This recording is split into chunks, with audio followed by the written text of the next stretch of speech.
Olá pessoal, hoje a gente vai trabalhar um tema novo nesse vídeo de termoquímica, tá?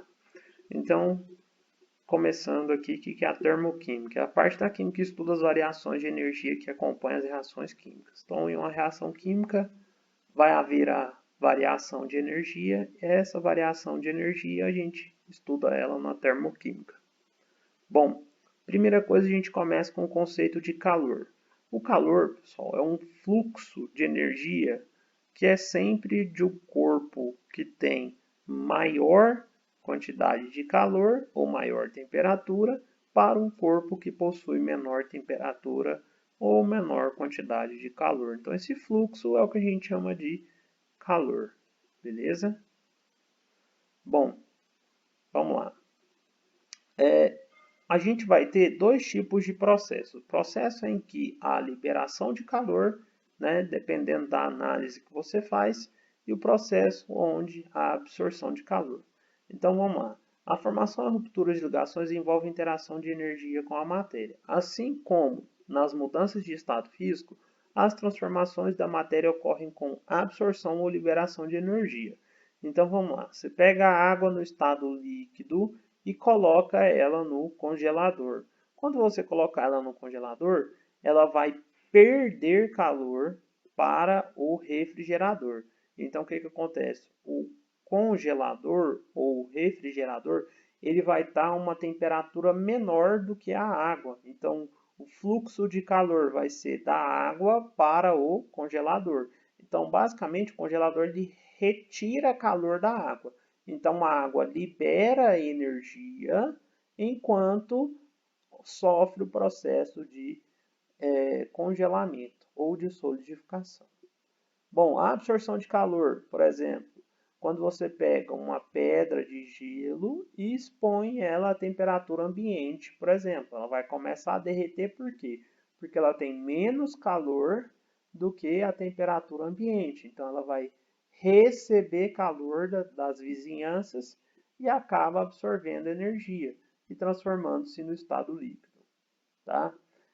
Os processos que liberam calor são chamados de exotérmicos e os processos que absorvem calor são chamados de endotérmicos, tá? Então, olha aqui, você tem a vizinhança, né, e tem o sistema. Se o calor entra, são processos do tipo endotérmico. Se o calor sai do sistema, são processos do tipo exotérmicos. Bom, então aqui, processo exotérmico.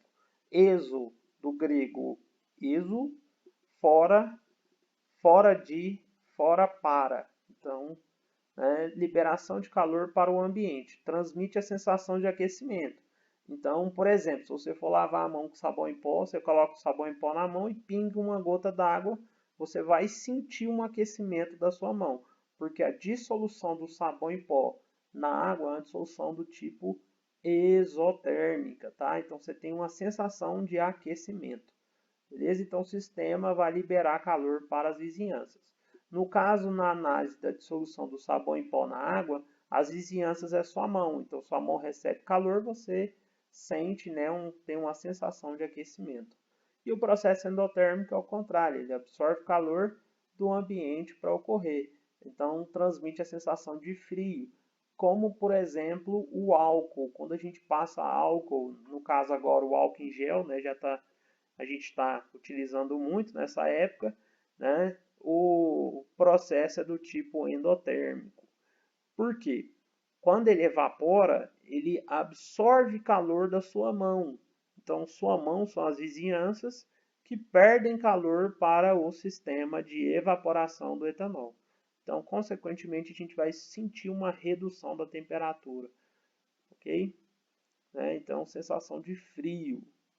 Bom, entalpia e os processos físicos. Processos físicos, pessoal, são aqueles processos em que não há alteração da constituição química da matéria, tá? Então, por exemplo, a gente vai pegar aqui água no estado sólido, depois água no estado líquido, depois água no estado gasoso. Então, vamos lá. Primeiramente, água no estado sólido. Quando ela sofre um aquecimento, ela sofre o fenômeno que a gente chama de fusão, que é a passagem do sólido para o líquido. Do líquido para o gasoso, com o aquecimento, com o aumento da temperatura, a gente vai ter a vaporização. Tá? E a vaporização ela é constituída por 3 subprocessos. Então, ela engloba 3 processos, que são evaporação, que é quando, por exemplo, a roupa seca no varal, a ebulição, que é a água quando ferve, e a calefação, que é quando, né, a água entra em contato com uma superfície muito quente e passa para o estado gasoso instantaneamente. Né? Então, a vaporização compreende esses 3 processos. Então, do líquido para o gasoso, o fenômeno vai ser a vaporização. Do sólido para o gasoso direto, a gente vai ter o que a gente chama de sublimação, como, por exemplo, o gelo seco faz e como, por exemplo, também a naftalina faz. Tá? Então, são sólidos que passam direto para o estado gasoso, eles não passam pelo estado líquido primeiro. Então, sempre com o aumento da temperatura, você consegue fazer essas 3 transições.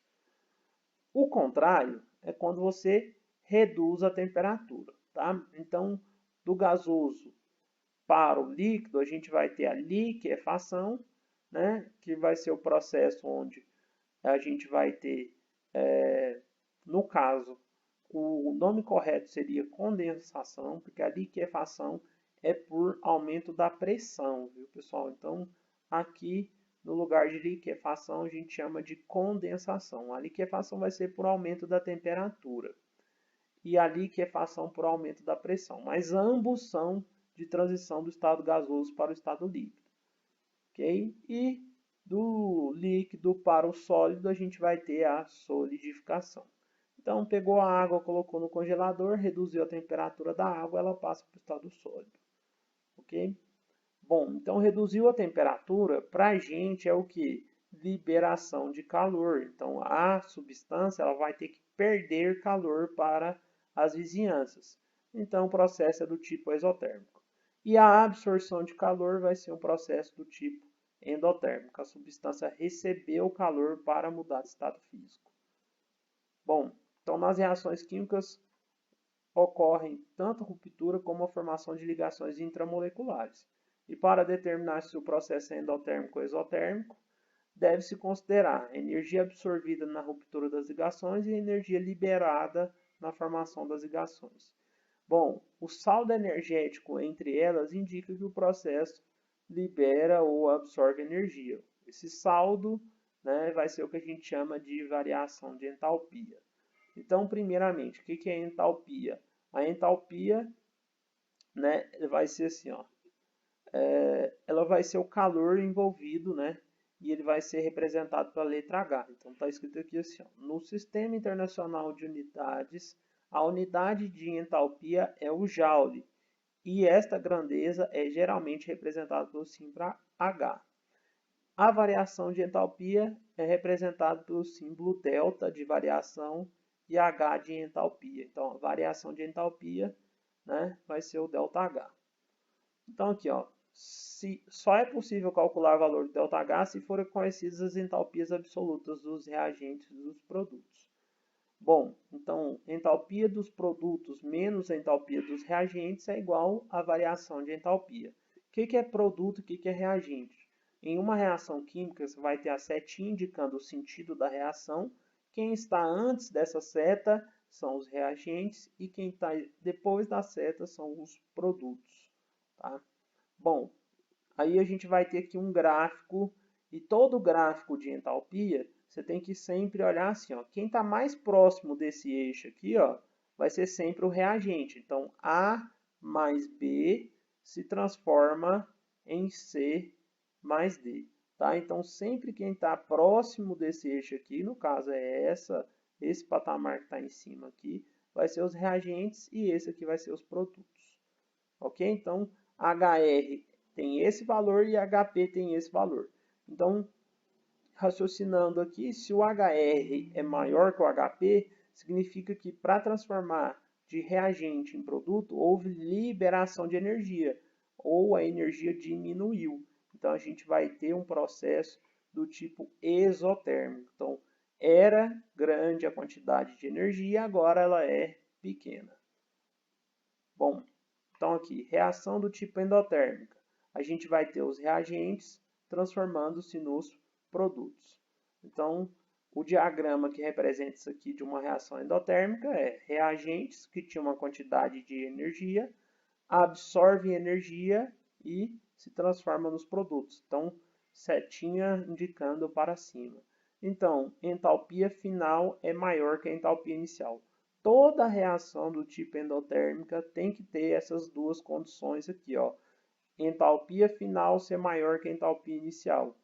E o ΔH, que é a variação de entalpia, sempre será maior que zero, ou seja, vai ter um valor positivo, tá? Quando a gente fala de processo do tipo exotérmico, como por exemplo um processo de combustão, todos os processos de combustão são exotérmicos, a gente vai ter carbono, né, reagindo com gás oxigênio, e aí, né, vai ter uma liberação de energia para a formação do CO2, que seria o dióxido de carbono. Então, liberação de energia, você tinha uma energia grande nos reagentes e agora tem uma energia pequena nos produtos. Então, a entalpia final sempre vai ser menor que a entalpia inicial para um processo do tipo exotérmico. E o ΔH vai ser menor que zero sempre que a reação for do tipo exotérmica. Então é isso. Um abraço para vocês e até a próxima.